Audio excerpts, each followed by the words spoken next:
Boker Tov. Septembre. Bah, attends. Boker Tov, moi qui le dis. Ok. Euh, mardi, c'est ça? Bezrat Hashem, 16 Tetzain, qui se 16 lève. qui On se est lève. le 19, c'est ça? 16 qui se lève. Novembre.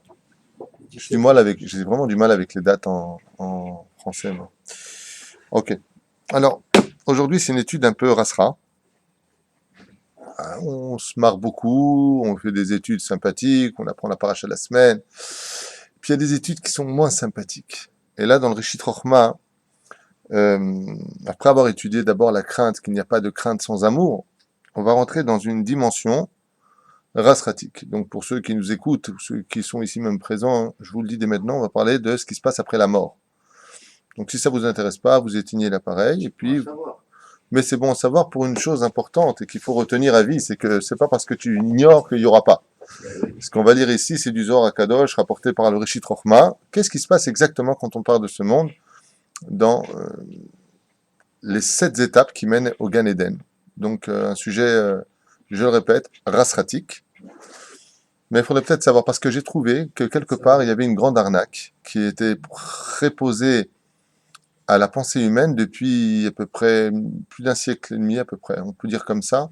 Beaucoup de livres ont été écrits par les psychanalystes à propos de cette grande lumière que tout le monde voit après la mort clinique, et on revient et on dit c'est merveilleux, aujourd'hui j'ai plus peur de la mort.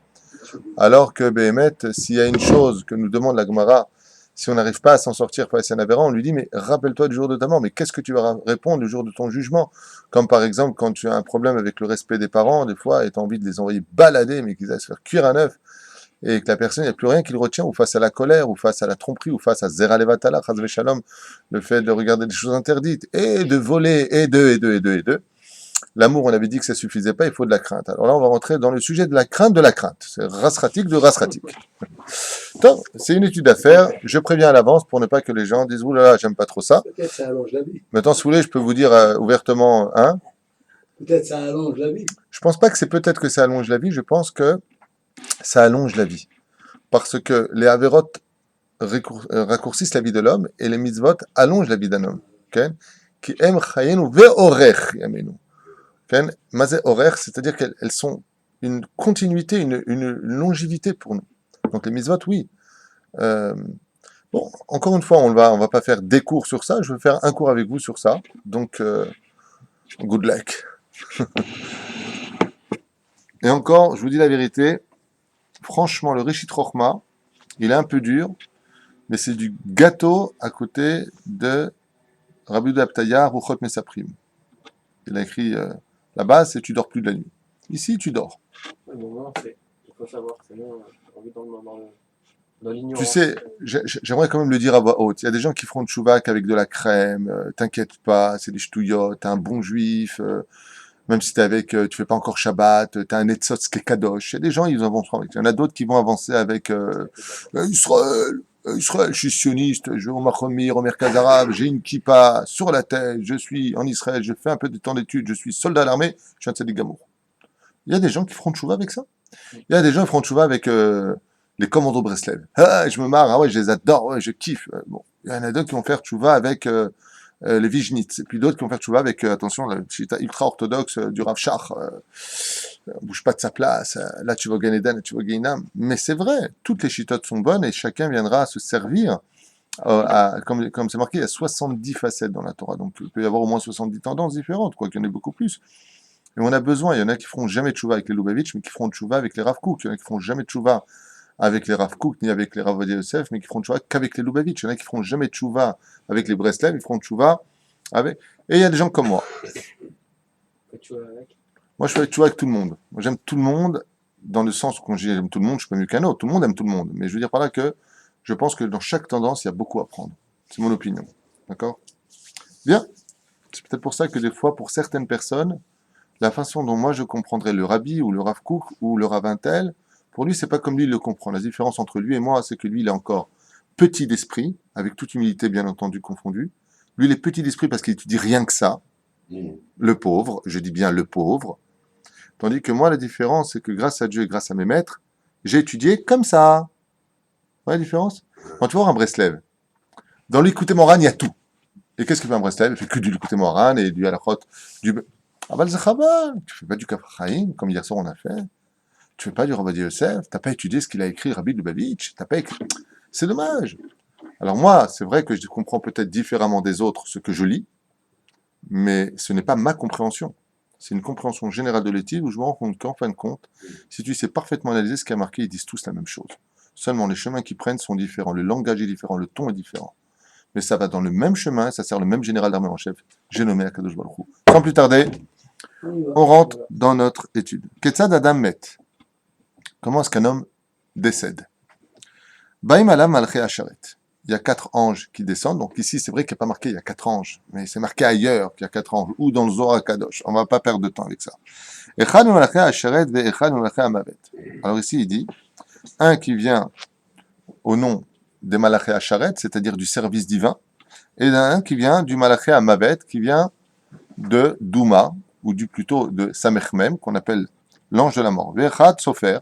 Déjà, on en a 3 ici. Ve'echad Sofer. Il y en a un qui vient avec le livre des comptes. Ve'echad Memunei Imo. Ah bah tu vois, j'ai devancé. Et on en a combien maintenant? 4, comme on l'a dit. Et un qui vient avec lui. Ve'omer lo, kum igia kitsecha. Et il dit maintenant à la Neshama, la veille du départ, lève-toi car maintenant est venu pour toi le temps de partir. Omer la emadein lo igia skitsi. Et la Neshama ne veut pas partir de ce monde parce qu'elle a peur.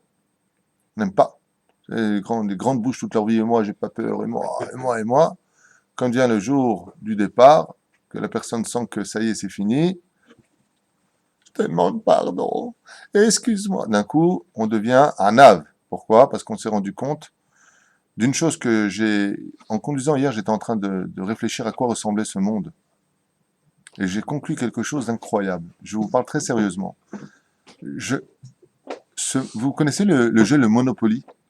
J'achète le Café de la Paix, j'achète l'Hôtel Georges, Georges V, j'achète, et puis tu as plein de billets comme ça de Monopoly qui valent pas grand-chose. Ben, ça, c'est ce monde. Parce que quand tu as fini ton jeu, tu te lèves et tu t'en vas. Mais qu'est-ce que prend une personne quand elle part de ce monde? Tout est dans la tête. J'ai acheté le Café de la Paix, mais au niveau de la vie, la majeure partie des gens qui sont riches mangent énormément, ce qui fait qu'ils ont des problèmes de sucre, des problèmes de santé, donc ils sont limités dans leurs dépenses, ils sont limités dans leur vie, les médecins sont constamment sur leur garde. C'est pas évident. La vie, je l'ai comparé à un jeu de Monopoly dans le monde de la matière, un monde d'illusion. On est dans un jeu de Monopoly. On met de l'argent de côté, comme au Monopoly, t'as plein de billets, pas que le mec qui meurt d'une crise cardiaque. Et qu'est-ce que tu fais de tout ça maintenant? Et qu'est-ce que tu fais de tout ça, espèce d'imbécile? Tu pouvais pas le donner de ton vivant. Tu pouvais pas donner de la tzedaka, à quel tel point tu travailles le dieu de l'argent. Tout est dans la tête. Tout est dans la tête. Alors quand vient le jour de la mort, cette personne se rend compte. Il y en a d'autres qui se croient malins. Ils croient que quand ils vont partir de ce monde, ils vont laisser de l'argent en disant, t'as vu, regarde tout ce que je t'ai laissé. Et c'est là que le fils lui répond, papa, j'ai fini de crever de faim. Maintenant, moi, j'ai plus besoin de ton argent. C'est quand j'ai besoin, si tu peux m'aider, c'est maintenant que j'ai besoin d'aide. Bien entendu, c'est dans ce sens, surtout comme dans l'autre. Il faut que les enfants aident les parents aussi, s'ils le peuvent, bien entendu. Donc, Loïga Kitty lui dit non, c'est pas venu pour moi le moment. Miyad potach et aina vero et malach. Et au moment où la personne se doit de partir, là, qu'est-ce que je vois en face de moi? Vous et les livres de Kodesh qui sont autour de nous, Nachon. D'un coup, qui c'est qui vient?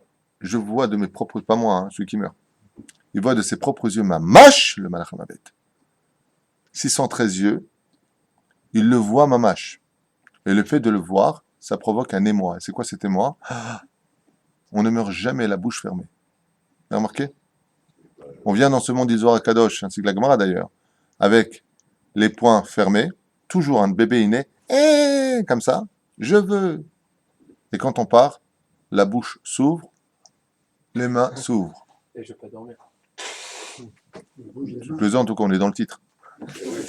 Pourquoi t'as jamais vu ça? On repart, les aurais dit, l'homme il vient dans ce monde pour tout prendre, et quand il part de ce monde, il prend rien. Non, mais c'est les 613 yeux là qui me paraissent.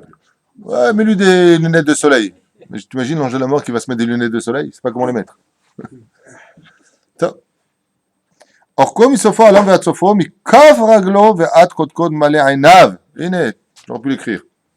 Tu vois, comme quoi je vous dis que le fait d'étudier ça et ça nous permet de... J'ai jamais lu ce que je vous lis, hein, on le lit ensemble. Dans le Rishit Chochma, j'ai déjà lu ça dans beaucoup d'autres livres, bien sûr, mais ici, le coup à vous. Et donc, pourquoi c'est si impressionnant? Il dit, parce que l'ange de la mort, à ce moment-là, il prend la dimension qui part d'un bout de l'univers à l'autre bout de l'univers. C'est d'une dimension qui n'en finit pas, donc d'en bas de ses pieds jusqu'en haut de son code de la tête, ouais. Et il est que rempli de yeux. Il n'y a pas de membres chez lui, il n'y a que des yeux. Pourquoi il y a des yeux? Vous savez combien il a de yeux exactement l'ange de la mort? 613. Hein? Exactement. Il a 613 yeux et il te regarde tes 613 membres. C'est-à-dire 248 et 365 tendons. Il regarde exactement qu'est-ce que tu as fait de tes mains, qu'est-ce que tu as fait de tes pieds. Maintenant, tu rendais compte. La vie, c'était pas ce que tu pensais. Levusho Osh, Esh, son habit est fait de feu. Kesuto Esh, Kulo Esh, donc que ce soit son manteau, que ce soit ses habits eux-mêmes. Vesakin Beyado, et il a un couteau spirituel dans sa main. À quoi sert ce couteau? Vous avez déjà ouvert une huître? Le couteau, il sert à séparer l'âme du corps. Car nous sommes retenus à l'image d'une bougie, Nun Resh, Nefesh Roar. Vous avez vu qu'il y a une mèche. Je posais la question hier pour la mèche. Ouais.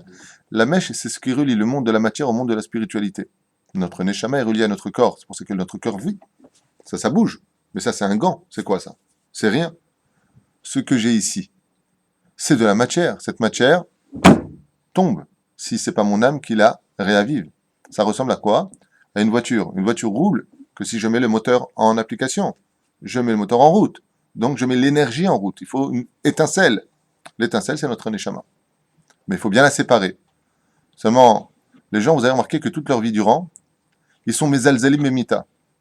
Et surtout dans cette génération, les gens provoquent la mort. On n'a pas peur de la mort. Mais quand vient la mort, on est mort de peur.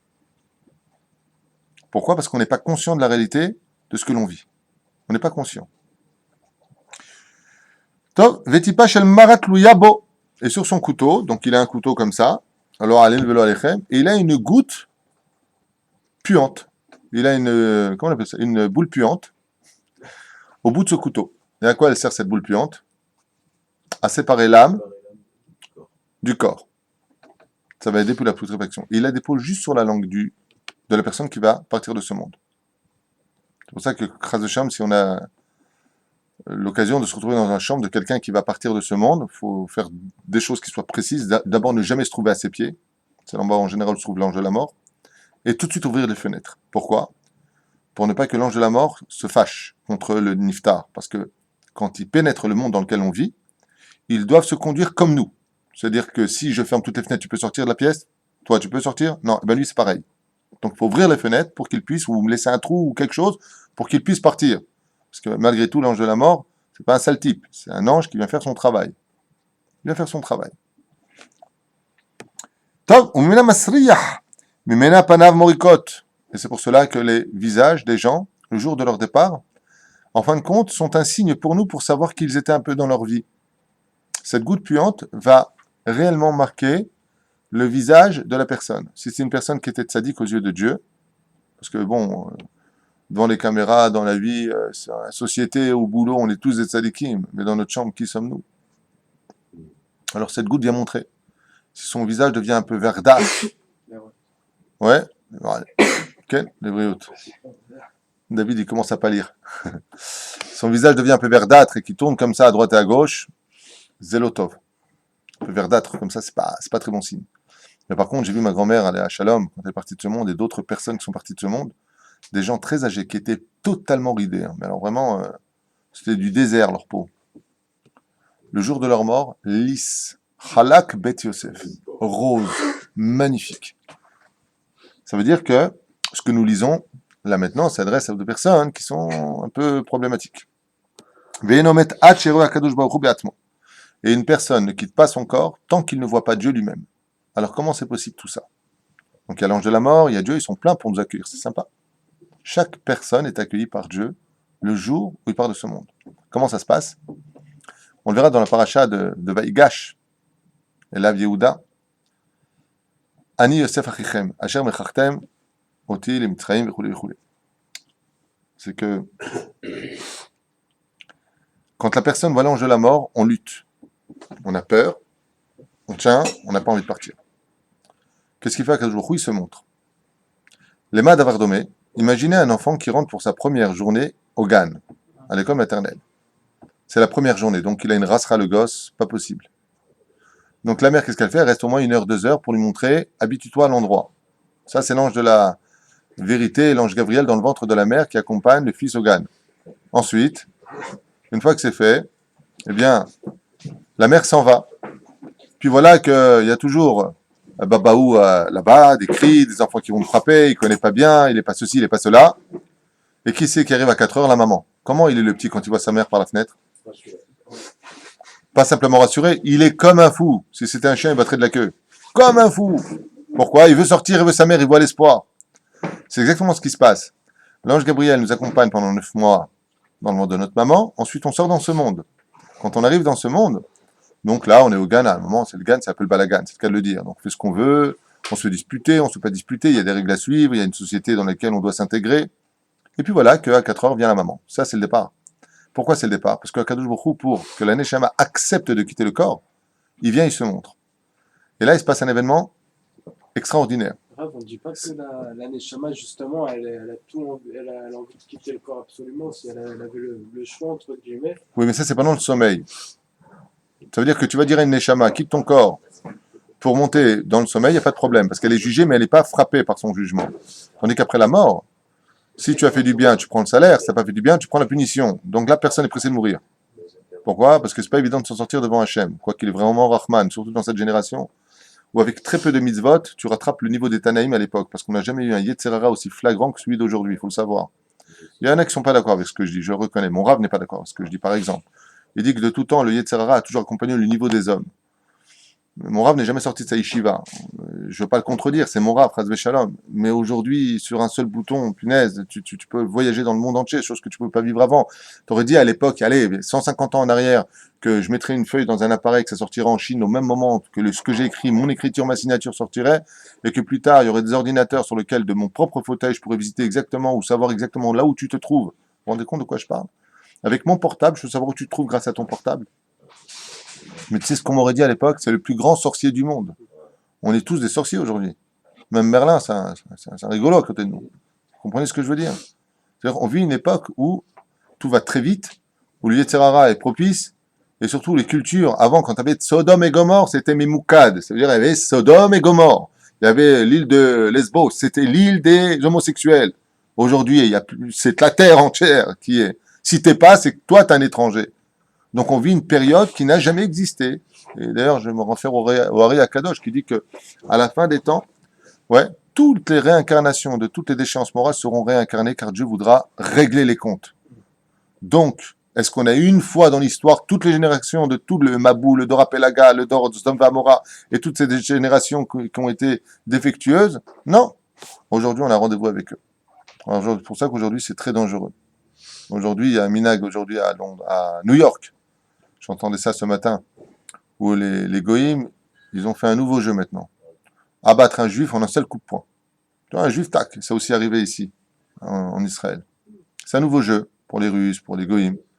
Ils voient un juif, le jeu c'est, est-ce que tu es capable de le mettre KO sans lui dire? Il passe, paf, tu lui mets un coup de poing.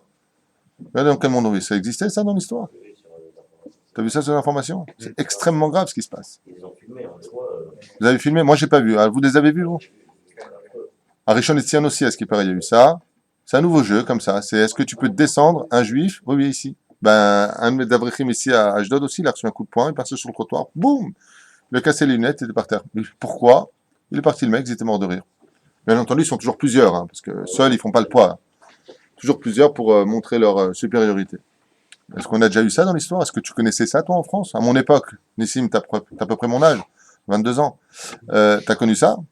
On n'a pas connu ça. On avait toujours des petits rockers qui nous cassaient les pieds dans les métros, on leur mettait une gifle, l'énigme ainsi pour. Ouais. Aujourd'hui, ça va très très loin. Ça va très très loin. Il n'y a plus de morale. Donc, c'est bien d'étudier ça. Ça nous remet un petit peu face à la réalité. Parce que quand Dieu se dévoile, tu as deux façons d'agir. Si tu l'as étudié de ton vivant, tu as étudié la Torah, quand tu vois Hachem, tu l'as fréquenté. Et tu es fier. Et tu sais pourquoi tu es fier? Parce que tu dis, tu vois Hachem, je t'ai servi comme j'ai pu. J'ai pas laissé mon temps filer entre mes mains. Mais si t'as pas servi la Torah, si t'as pas fait des Torah mitzvot, si toute ta vie durant c'était de jouer au Monopoly, le Monopoly, acheter, posséder, toute ma vie savoir des billets, du papier, comme le Monopoly. Seulement la différence entre le vrai papier et le Monopoly, c'est qu'un, les deux représentent le monde de l'illusion, seulement l'autre concrétise ton illusion pour une 70 ans de vie et te donne l'impression d'avoir réussi ta vie. Mais donnez-moi le nom d'un homme hyper riche qui a vécu il y a 1000 ans en arrière. Vous savez ce qui s'est passé le jour où on l'a enterré? Le jour où on l'a enterré, vous savez ce qui s'est passé?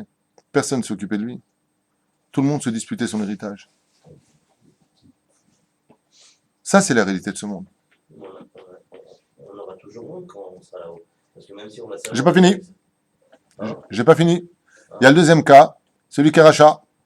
Quand je dis rachat, c'est pas un rachat. Akmana, celui qui est matérialiste, qui ne s'est pas occupé le temps, j'ai pas le temps d'étudier la Torah. Bien entendu, je parle pas de celui qui n'a pas eu le temps, entre guillemets, si on peut permettre les choses, et qui soutient une yeshiva. Là, j'en profite pour une grande parenthèse. Si vous êtes intelligent dans ce monde, investissez votre argent dans les yeshivot. Si Dieu a mis les yeshivot dans difficulté aujourd'hui, oui, c'est parce qu'il veut donner du mérite à ceux qui peuvent encore aider. Je referme cette parenthèse. Celui qui a compris ça a compris le loto de sa vie. Parce que c'est la seule chose que tu emporteras. Si tu vas emmener tes billets avec toi, et pas des mini de Monopoly, des vrais billets, jette ton argent dans le monde futur. Prends ton argent et mets-le dans le monde futur. Regardez toutes les dépenses qu'on a fait de nos vies. Qu'est-ce qui nous reste de ça? Rien. Si on avait soutenu des Avrechim et de la Torah, on serait des hommes très riches aujourd'hui. Baruch Hashem. Tzedaka tatzil mimavet. On continue. La personne qui est rachat, quand Dieu il se montre, il fait comme ça. Pikotbou. Et là, il a les boules. Et tu sais pourquoi il a les boules? Quoi? C'est toi que j'ai pas servi Hachem. C'est toi que j'ai pas étudié. Alors ça fait mal. On avance. D'où le verset. Car l'homme ne me verra pas dans le livre de Shemot 32. Pasuk Kaf 20. Car l'homme ne me verra pas de son vivant si ce n'est que de sa mort. Donc on verra Hachem. D'ailleurs, vous avez compris ici une parenthèse hyper importante pour nous. Si Dieu il existe, il a qu'à se montrer. Mais s'il se montre, d'abord tu risques de mourir, comme on l'a vu dans les 613 commandements. Quand Dieu a dit « Je suis l'Éternel ton Dieu », qu'est-ce que nous raconte tout de suite le Midrash? On a quitté nos corps. On n'a pas pu tenir. On ne peut pas tenir face à Hachem. Deuxièmement, si Dieu se montrait imbécile, qu'est-ce que tu ferais de ton libre arbitre? Il serait annulé, tu serais comme un ange. Les anges ont un libre arbitre, mais ils voient Dieu, donc ils n'ont plus de libre arbitre. Ouais. Le mec, il fait une bêtise. Il est en train de cambrioler. Ouais. On lui dit, tu sais que le FBI, il peut arriver. Hein. Ah ben, c'est une question d'Emouna. Je sais, je suis voleur, je prends des risques. Mais d'un coup, il voit l'FBI qui est tout autour de lui avec des torches. Il continue à voler. Continue à voler. Quelle différence? Là, je les vois, là, par contre, j'arrête. Vous voyez bien que la différence, c'est la connexion de la vue, la connexion de la connaissance avec la réalité de ce monde qui te permet d'arrêter de faire des bêtises. Ce qui fait que quand tu fais une bêtise, machma, que tu n'es pas conscient que Dieu te regarde vraiment. Tu n'es pas vraiment conscient. Tu piges? Non, pas de question. Comme c'est marqué noir sur blanc ici, de ton vivant, de ton vivant, qu'on se comprenne bien. Être vivant dans le judaïsme ne veut pas dire que là je suis vivant. Je prends un mec qui n'est pas shomer mitzvot, qui n'est pas shomer Shabbat, qui ne fait pas Torah mitzvot, la Torah l'appelle un zombie. Ça s'appelle un mort. Dans le langage de la Torah, un rachat est appelé un mort, et un homme qui est mort, qui était shomer mitzvot, est appelé un vivant. Ouais. Chez Nehemar, comme c'est marqué. Rechaim bechayehem keroim metim. C'est pas moi qui l'ai écrit, celui qui n'est pas content, il va au kotel, il fait manifestation, je suis pas d'accord. Les rechaim de leur vivant sont appelés les morts. Vetzadikim bemitatam keroim chaim. Et les tzadikim de leur mort sont appelés vivants. Rabbi Haïtaeb Lomet. Rabbi Yaakov, comment c'est marqué là? Yaakov et nous, Lomet dans la Gemara. Il n'est pas mort. Les tzadikim continuent à vivre. Et la preuve en est. S'il était mort, le tzadik, après 1000 ans, ou 2000 ans, comme Rabbi Shimon Bar Yochai, quand on a des problèmes dans notre génération en 2013 aujourd'hui, sur qui on va prier? Donc tu reconnais par ta prière que tu tapes à sa porte en disant « Intercède pour moi dans les cieux ». Donc le tzadik, il est mort ou il est vivant? Il est vivant. Comme ça s'est passé, mon père m'avait raconté qu'en Tunisie, il y avait le Rav El-Kobi, et j'ai reparlé de ça à Shabbat avec ma maman. Et mon père m'avait dit que jusqu'à aujourd'hui en Tunisie, El Grabli, pardon, il y avait un char allemand qui fonçait sur le cimetière, et la première tombe du cimetière, c'était la tombe de ce rave. Ouais. Et il fonçait. Normalement, un char qui fonce à toute vitesse sur une tombe, ça dégage tout. Le char a fait ça, et hop, il s'est tenu debout. Il s'est arrêté devant la tombe. Style, toi, tu passes pas. Nigmar Asipour. Même les Arabes connaissent la valeur des tombes des tzadikim. Bah, et ça, Pourtant, ils l'ont brûlé. Hein. et ça, ils ne connaissent pas. Non, je ne suis pas d'accord avec toi. J'insiste, les Goïm connaissent la valeur de nos tombeaux. Ils les nettoient, ils les ont gardés. Même Rabbi David Moshe, depuis pas tellement longtemps, c'est un Israélien qui garde sa tombe, avant c'était un Arabe. Essaie de faire n'importe quoi autour du tombe d'un tzaddik de chez nous, tu auras affaire aux Goïm. Alors, si tu fais allusion en disant ils l'ont brûlé, tu parles de Yosef Hatzadik, parce que c'est le seul cas qu'on ait repéré d'un tzaddik qui a été brûlé, c'est en rapport avec ce que nous disons tous les jours dans Boni Yerushalayim, que ne brûle pas le Masher ben Yosef. Qu'il ne meurt pas par André Lamoussia, véchoulé. D'accord? Ça, c'est une exception à la règle, parce qu'on ne peut pas avoir deux rois sur un trône. Donc, il fallait qu'un meure pour l'autre vienne. L'histoire de la tombe de Yosef qui a brûlé est une allusion à la venue du Melcher ben David. Rien ne se passe dans ce monde si Dieu ne le permet pas. Qu'on se comprenne bien. D'accord? Chutz misé, non. Non. Est-ce que la tombe du Gaon de Vilna a été déjà une fois retournée? Du Baal Pele Yoretz? Est-ce que dans nos pays à nous, d'origine, si je peux me permettre le mot, en Tunisie, les tombes des tzadikim ont été touchées? Est-ce qu'en Égypte, la tombe de Rabbi Yaakov Ortzera a été touchée? Vous avez entendu parler de ça, vous? Hein? À Oman, les plus antisémites? Du Maroc. Le Maroc? Non, c'est pas vrai. La tombe du Baal Shem Tov non seulement elle n'a jamais été touchée, mais attention si tu la touches. Parce que tout le monde sait qu'un tzaddik continue à vivre après sa mort. C'est pour ça que toi qui es riche aujourd'hui, ou toi qui ne l'es pas, peu importe, si tu veux continuer à vivre, attache-toi à l'arbre de vie.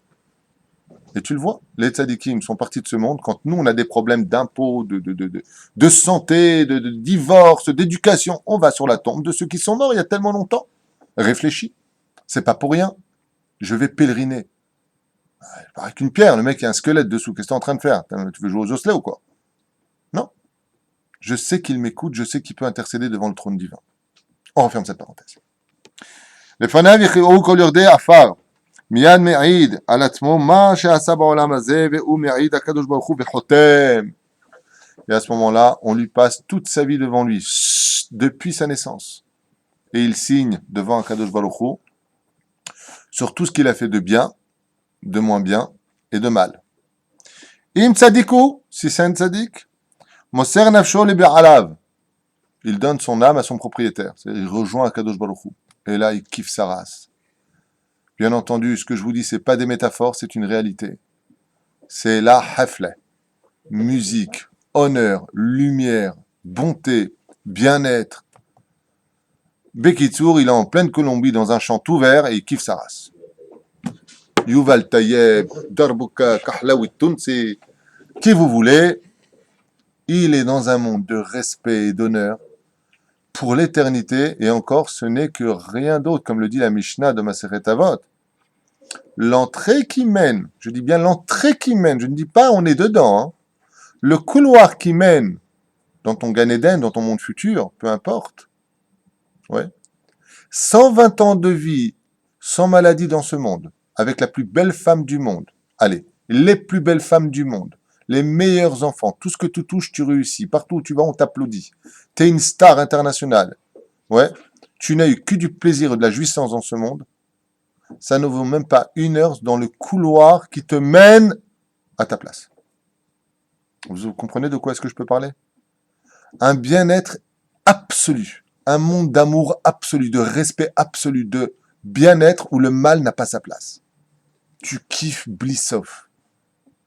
Ça, c'est s'il est tzaddik. Si c'est pas le cas,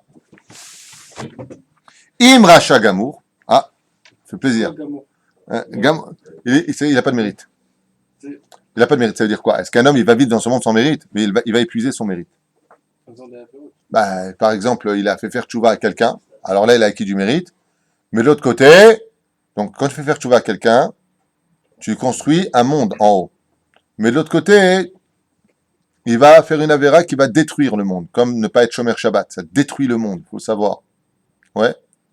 Alors cette avéra contre l'autre, elle est problématique. J'avais un livre à l'époque qui montrait combien de mitzvot tu faisais, combien ça faisait de choses dans les cieux. Pourtant, la Mishnah nous dit Ve'en be'adecha ladat masrar mitzvot. Et combien de avéra pouvait éteindre. Il faut savoir que pour éteindre une seule avéra, il faut beaucoup de mitzvot. Tu peux arriver jusqu'à 36 mitzvot pour faire la réparation que d'une seule avéra. C'est pour ça que les sages nous ont mis en garde entre Marloket Bet Hillel et Bet Shammai. Est-ce qu'il aurait été préférable que l'homme soit créé ou pas? La réponse est préférable. Non, justement, la réponse est que non. C'est pour ça qu'on dit tous les matins chez le Hassani Goy. Pourquoi on ne dit pas chez Hassani Israël?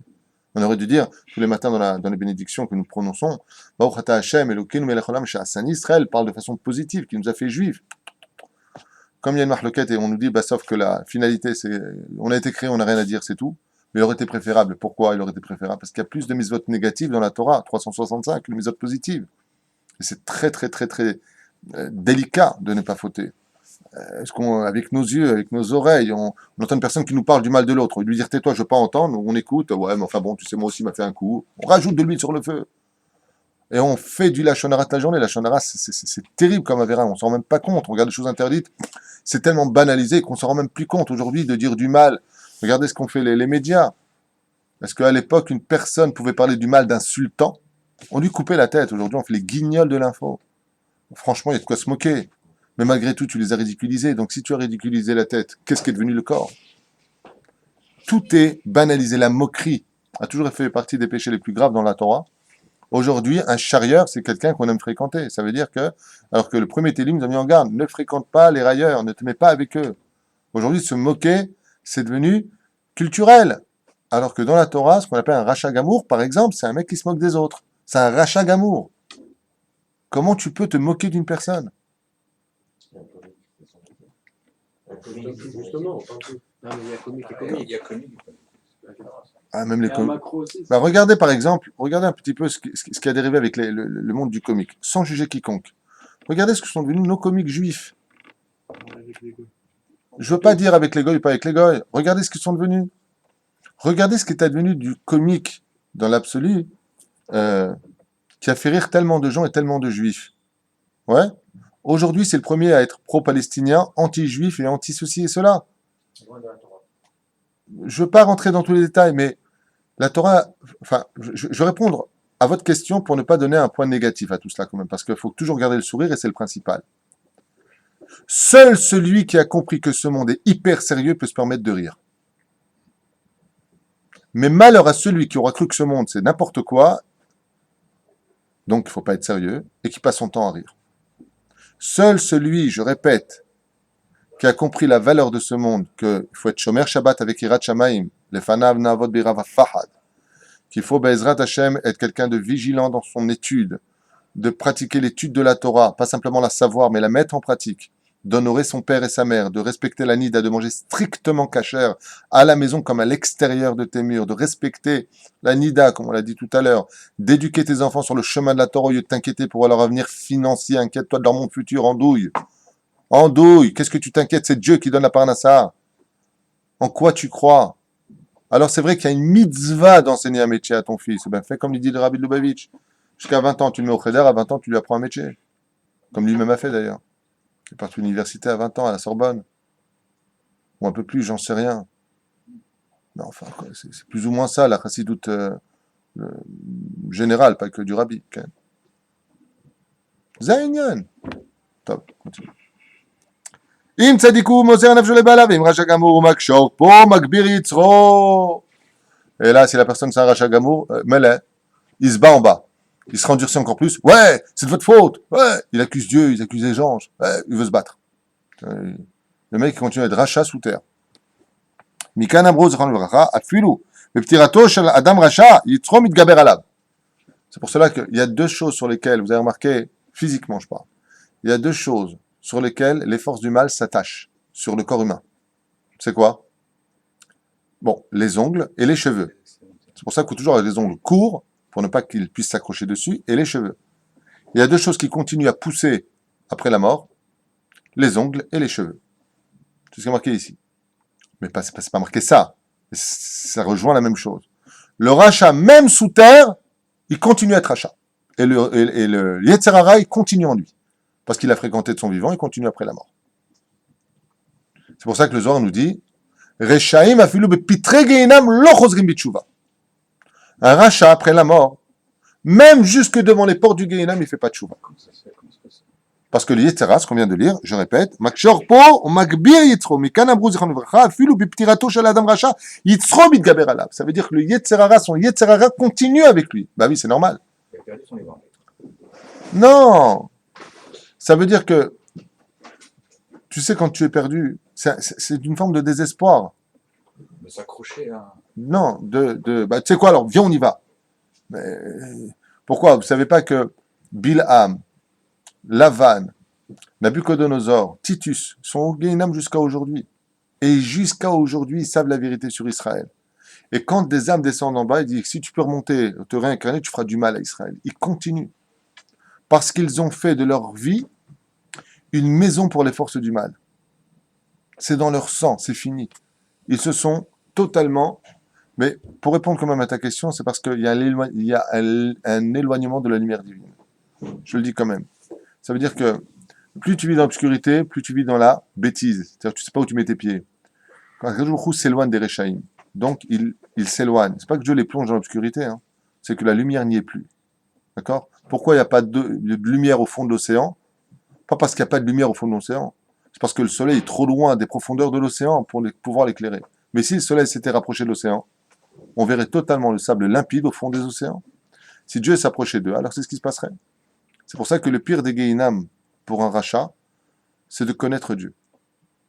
Ça veut dire que rien ne peut plus faire de mal à un homme impie dans ce monde, quand il a quitté ce monde, que de voir Hachem. C'est pour ça que les impies eux-mêmes veulent rentrer au Gehinam. Pourquoi? Parce que la honte est si grande face à Dieu, qu'ils préfèrent rentrer dans un truc brûlant que d'avoir affaire à Dieu. Vous comprenez ce que je suis en train de dire? Non, moi je comprends pas qu'il puisse pas faire tes choux. Tu comprends pas? Qu'il fasse pas tes choux. Tu comprends pas qu'il fasse pas tes cheveux après la mort? Il n'est pas aidé. Pas parce que c'est le désespoir. On va jusqu'au bout. Parce que ce qu'il faut savoir, Il y a la souffrance aussi. il y a une grande souffrance, voyez alors. Ils veulent pas que ça s'arrête cette souffrance. Ils veulent que ça s'arrête. Mais quand ils savent qu'ils ont tout perdu, et puis à part cela, je voudrais te dire quelque chose. Imagine qu'un homme rentre un porc chez lui toute la journée, qui sent mauvais, qui sent mauvais, qui sent mauvais. D'accord?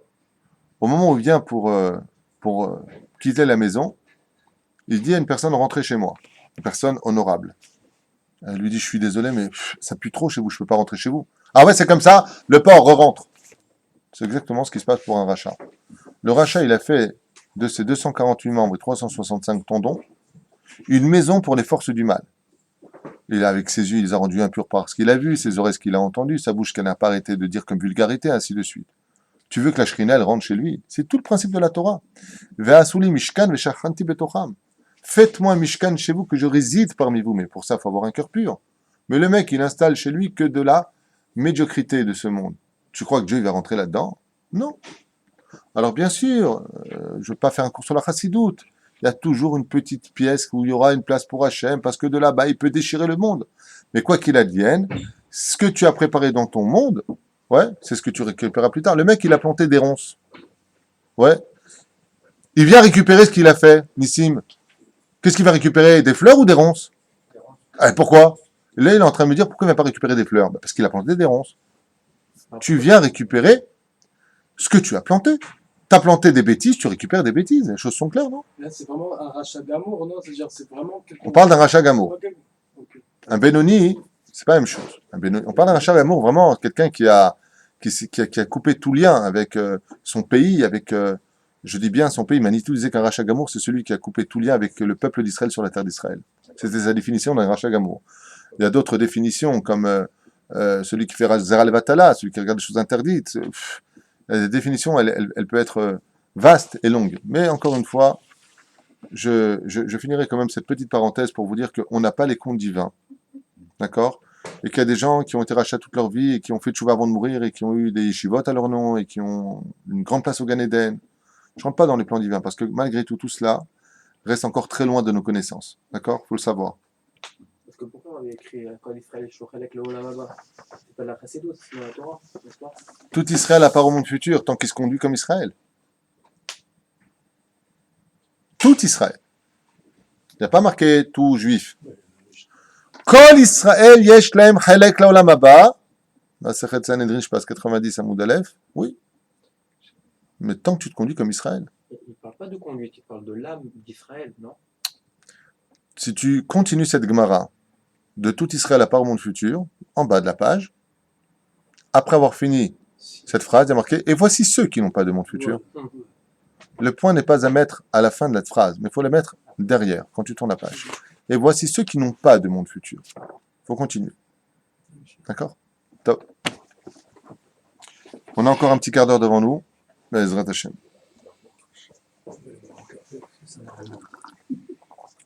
Rabbi Eliezer ben Yaakov, il disait que Shem Shemakshor po ba'olam hazeh, et ben voilà, regarde, tout ce que je te dis, c'était à la page. Je t'abarre chez moi. Que Shem Shemakshor po ba'olam hazeh, car Moshe b'shat ptirato v'omer badin. Tout comme il s'est conduit dans ce monde de façon dure, orgueilleuse, têtue, lui c'est tout, vous savez rien, j'ai peur de personne, ainsi Dieu le laisse continuer ce qu'il a été. Ça veut dire que Dieu le laisse entre les mains de celui qu'il a vénéré toute sa vie, son orgueil et sa bêtise. C'est pour ça d'ailleurs que vous avez remarqué que dans les cimetières, par exemple, quand on vient enterrer quelqu'un, on nous pose des questions. Quand tu viens devant la Chevra Kadisha, je ne sais pas comment ça se passe ailleurs, mais en tout cas, je pense que ça se passe pareil. Quand tu viens devant la Chevra Kadisha, bonjour, voilà, j'ai perdu mon père. Je suis désolé pour vous. Parce que bon, les mecs, c'est de la kablanout, hein, ils ont l'habitude. Toutes les 2 secondes, il y en a un qui a perdu son père, sa mère, son frère ou sa sœur. Ok? Vous savez quelle question il pose? Excusez-moi, sans juger, avec tout le respect que je vous dois. Il était chômeur Shabbat? Je vais lui répondre. Tout Israël à part au monde. Non, non. Tu prends ton mort, hein, tu vas l'enterrer sur les Himalayas, mon pote. Parce que je ne peux pas enterrer ton mort dans le carré des gens qui sont chômeurs Shabbat s'il n'était pas chômeur Shabbat. Ça, c'est pas possible. Et tu sais pourquoi c'est pas possible? Parce que ton mort, il va se faire déchirer par les autres morts. En disant, il y a une mauvaise odeur parmi nous. Ce que je dis, c'est très dur à entendre. Mais je l'ai lu. Il y a des carrés, de chômeur Shabbat, il n'y a pas de chômeur Shabbat. C'est des choses qui sont béaba, hein, ce que je suis en train de vous dire. En France, peut-être pas, je ne sais pas. En tout cas, en Israël, les choses sont faites comme il le faut. Parce qu'en France, on nous a donné un carré pour les Juifs. Donc, on peut peut-être pas trop délirer. Mais en Israël, grâce à Dieu, les choses sont faites comme il le faut, selon le Zohar Kadosh. Et on ne peut pas enterrer, par exemple, quand une personne était tzaddik, il y a le carré des tzaddikim. Et pourquoi il y a le carré des tzaddikim? Parce que malheur à celui qui n'était pas tzaddik de se faire enterrer parmi les tzaddikim. Parce que les tzaddikim risqueraient de porter plainte contre lui, on lui ferait du mal dans la tombe. Par exemple, la Gemara ainsi que les sages nous disent, écoutez bien, ce que je vais vous dire c'est choquant, ouais, n'enterre jamais 2 personnes qui se sont haïes dans ce monde l'un à côté de l'autre, car tout comme ils se sont battus de leur vivant, ils continueront à se battre de leur mort. Bah, le mort, il va bouger comme ça, comme Michael Jackson qui revient ou quoi? De quoi est-ce qu'on parle? Les âmes qui redescendent dans les corps se haïssent et continuent à se haïr. C'est pour ça qu'il ne faut jamais, chas v'shalom, enterrer 2 personnes qui, se détestaient de leur vivant, l'un à côté de l'autre. Vous savez, la réponse finale de tout ça, c'est qui vivra verra. Mais moi, j'y crois de façon certaine. Et de qui plus est, je ne vais pas raconter ma vie, mais j'ai été voir. Ça sert à quoi celui qui ne fait pas teshuva? Le rachat Gamour, il est dans son truc, il ne fait pas teshuva. Ça sert à quoi? Il a une fonction quand même. Bien sûr. Les tzadikim ont autant de fonctions que les rechaïm. Il alimente les forces du mal, c'est ça? Absolument. Et les forces du mal, c'est quoi? C'est le libre arbitre pour les autres. C'est tout un circuit. Bon, on avance. Ah, il dit même Bichlal, quand on arrive. Vous êtes avec moi? Non, je n'arrive pas à comprendre. Quelqu'un qui n'est pas religieux, il arrive dans ce que vous dites, parce que je n'étais pas au courant de ça. Il y avait des quartiers qui sont des chômages Shabbat. Et il vient, sa femme vient de mourir, elle ne faisait pas Shabbat. Il vient il lui demande est-ce qu'elle faisait Shabbat. Il est déjà dans la tristesse d'avoir perdu. il va justement détester les religieux. Il va se dire qu'est-ce que c'est que ça? Un jour, un homme apprend qu'il a le cancer du pancréas, il est très mal barré. Il vient voir le médecin, il dit, il va falloir vous opérer et faire une hashtala. C'est-à-dire une hashtala, comment on dit une hashtala? En pontage. Un pontage. Pourquoi tu dis pas la même chose dans ce cas-là? Quoi, le mec, il a déjà un cancer, en plus, on va l'ouvrir et il va falloir qu'il paye une tonne d'oseille pour avoir un pontage. Non, c'est pas le mot pontage qu'on dit. Une greffe. Ouais. Pourquoi, quand il s'agit de médecin, le mec, il va chez le dentiste, d'accord? Le médecin, il monte sur lui, il lui arrache la dent, il va lui prendre 400 shekels pour lui avoir arraché la dent, il a le sang qui coule, et il regarde, aïe, aïe, aïe, mais lève-toi et frappe le médecin. Non, c'est pour mon bien. Vous avez remarqué qu'on est débile? Tu vas voir un médecin, il va te charcuter, tu le payes, content, dans les deux sens du terme, et tu lui dis merci. Aïe, aïe, médecin, j'ai vraiment très très mal. Ben là, tu es conscient que ce qu'il a fait, tu me écoutez, je sais que vous allez avoir mal, mais merci beaucoup, docteur, je vous amènerai une petite bouteille de champagne. En plus. Ben, je sais pareil. Le mec, il n'était pas Shomer Shabbat dans ce monde, qu'est-ce que tu veux qu'on y fasse? Vous êtes tous marrants. Il faut toujours, quand il s'agit de la Torah, trouver des circonstances atténuantes. Quand il s'agit de la vie de ce monde, il n'y a plus de circonstances atténuantes. Le mec, il fait un don à une yeshiva, il met 10 ans pour la payer, mais on lui donne de l'argent, il la paye tous les jours, tu me rends compte. Je comprends pas. Dès que c'est pour nous, on voit tout, on comprend tout. Dès que c'est pour la Torah, on comprend pas. Rabbi Yochanan ben Zakkai a répondu à tout cela en disant, Yiratzon, que vous ayez, il a dit à ses élèves, tout comme vous avez la crainte de l'homme, vous ayez la même crainte pour Dieu. Allez, vaille. On est bizarre. Le mec, il savait pas, il était machin. Mazakachour. Quel rapport? C'est comme si maintenant, il y a Birkat Kohanim, il n'y a pas de Kohen. Je viens de voir, je te dis, ben, Stéphane, t'es juif, monte, fais-le. Alors quoi? Alors, parce que je suis pas Kohen, je suis pas le Birkat Kohanim, pourquoi tu réagis pas? Vous comprenez ce que je suis en train de vous dire? Je ne parle pas pour nous, on parle pour des gens qui ne sont pas religieux, justement. Mais Ils vont pas Alors, la détester réalité est là quand même. Ils vont pas détester la religion, mais attends. La religion, c'est pas une tzedaka qu'on vient prendre, on rend pas service à la Torah quand on fait tchouva. Là, comme c'est marqué, il faut monter vers la Torah. La Torah ne descend pas vers l'homme. La Torah ne descend pas vers l'homme. Moi, je suis pas ici pour aller dans le sens du poil. On est en train de lire un livre, je vous l'explique, je vous le traduis. Celui à qui ça convient pas, il éteint l'appareil et il va continuer à vivre dans son monde de dis-moi ce que j'ai envie d'entendre et ne me dis pas le reste. Non, faut faire tchouva, nekuda. Et si t'es pas Shomer Shabbat, faut être Shomer Shabbat à ton niveau.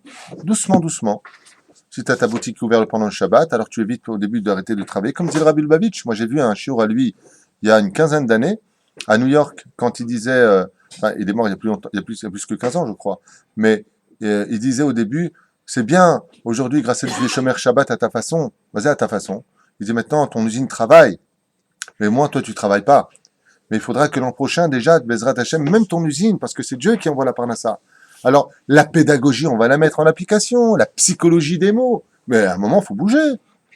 Et à un moment, il faut faire tchouva. Ma chère, demain, il arrive. Qu'est-ce que tu fais, toi? Pas toi, t'es un tzaddik, mais je parle, ma chère, il arrive. Shomer Shabbat? Non, écoute, vu les conjonctures actuelles, vous êtes fous ou quoi? Qu'est-ce qui vous arrive? La banque. Punaise, ça, on rend fou. Quand on parle de ce monde, tout le monde comprend. La banque. Tu lui as mis des millions toute ta vie durant. Ouais.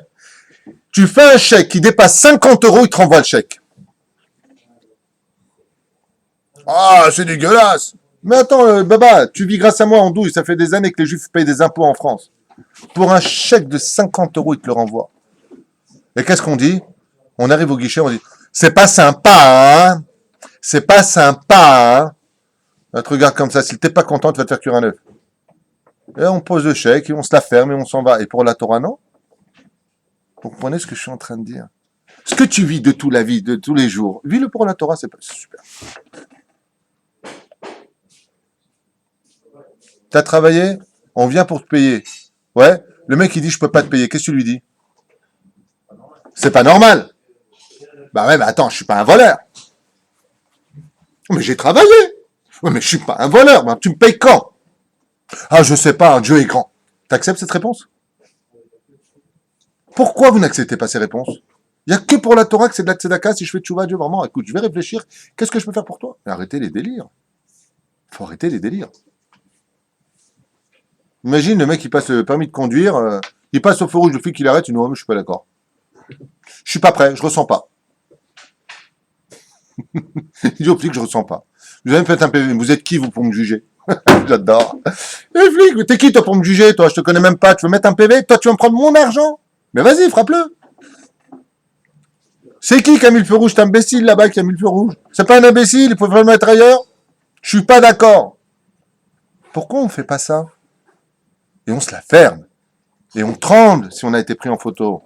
Et on tremble si la police nous arrête. Et pourquoi? Parce qu'on va payer, on va se la fermer. Et quand il s'agit de Dieu, alors on va tout discuter. Qu'est-ce qui vous arrive? C'est quoi ce côté chrétien de notre personnalité quand il s'agit du judaïsme? On accepte d'écouter tout ce qui est Gan Eden et mon père et j'ai vu venir avec une grande robe blanche. Et quand il s'agit de feu rouge et d'amende, c'est pas normal, on est puni, on n'a rien demandé. Vraiment, j'accepte pas. Faut faire tchouva sur sa rabotaille. Faut arrêter, Mashiach arrive, faut arrêter la ménicologie de nos caves route pour tout ce qui est misot au Massim Tovim. Ceci étant dit, quand même, je tiens à le dire et à le stipuler à voix haute, pour notre première explication, c'est que dans cette génération, on est jugé selon le niveau. Ça veut dire que le mec a été éduqué à la pathos, qu'a fréquenté que des écoles non juives.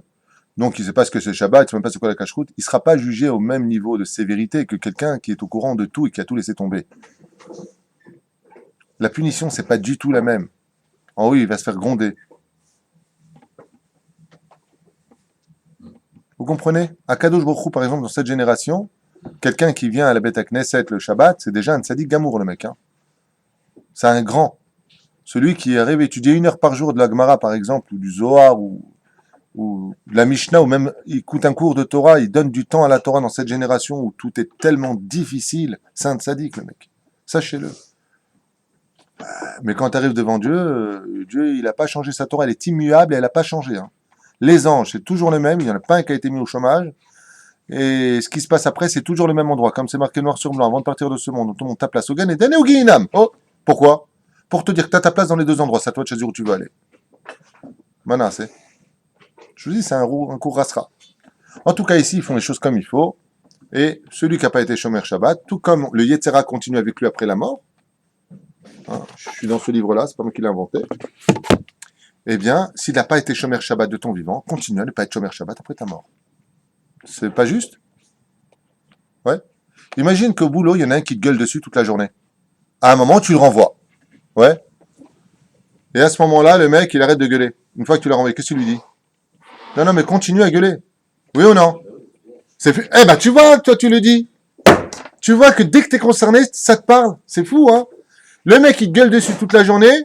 Tu supportes pas, tu le renvoies. C'est ce que tu m'as dit. Ouais? Et qu'est-ce que tu lui as dit quand il est parti? Eh ben, continue à gueuler maintenant. Tu vois? Quand on est concerné, ça marche. Eh ben, Dieu, il peut pas le dire. T'étais pas Shomer Shabbat de ton vivant? Ben, continue à pas l'être après ta mort. Où est le problème? Dieu emmène les hommes là où ils veulent aller. Je finis et je vous libère. Ubishat Ptirato Shel Rasha Ma'u Omer, il arrête Kekot, on finira avec ça. À quoi ressemble la mort du tzaddik par rapport à celle du Racha? Ici, il dit, Pashut Meod. La mort d'un tzaddik, quand son âme quitte son corps, c'est comme un cheveu d'un enfant qu'on retire d'un verre de lait. C'est-à-dire aucune souffrance. Son âme glisse.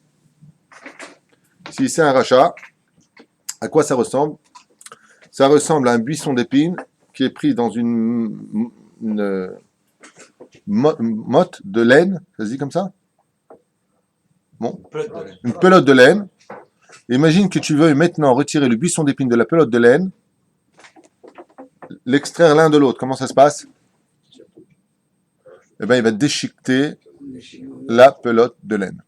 C'est exactement la différence entre un tzaddik qui part de ce monde parce qu'il a été shomer mitzvot, shomer shabbat, qu'il a travaillé son humilité, qu'il a évité de se mettre en colère, qu'il a été capable de surmonter sa bouche, de ne pas dire des gros mots, d'être quelqu'un de propre, d'être quelqu'un d'honnête dans ce monde. Et celui qui, bien entendu, sera mal conduit. Et c'est avec ça que je vous laisserai en vous disant...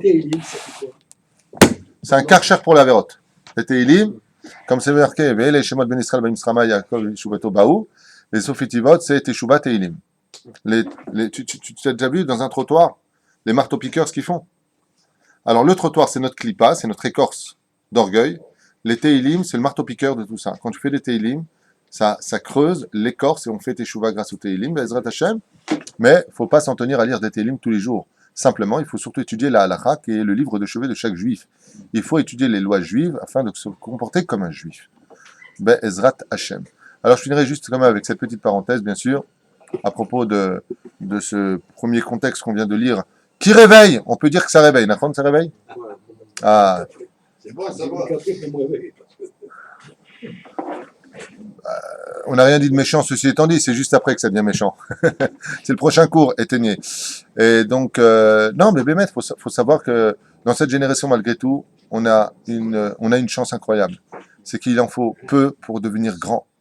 Parce qu'on a beaucoup d'Yetzerara, et que grâce à Dieu, avec toutes les épreuves que l'on subit, comme une fois a dit Rabbi Yitzhak de Berditchev, à la veille de Yom Kippour, alors qu'il entendait un juif qui était en train de dire toutes ses fautes à Kadosh Baruch Hu, alors Rabbi Yitzhak de Berditchev s'est commencé à dire ouais, mais enfin bon, tu nous as envoyé les Cosaques, tu nous as fait ça, tu as envoyé la maladie, tu nous as envoyé les impôts, tu as pris l'auberge d'un tel, et tu as. C'est-à-dire que, malgré tout, il y a une espèce d'échange dans ce que nous vivons. Notre vie n'est pas facile.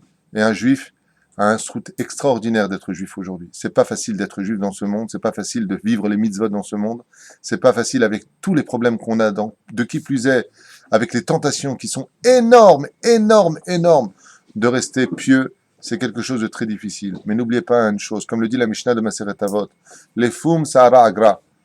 Plus c'est difficile, plus ton salaire est grand. Et nous, notre salaire, c'est de recevoir le Melech HaMashiach B'Mera B'Yameinu. Amen.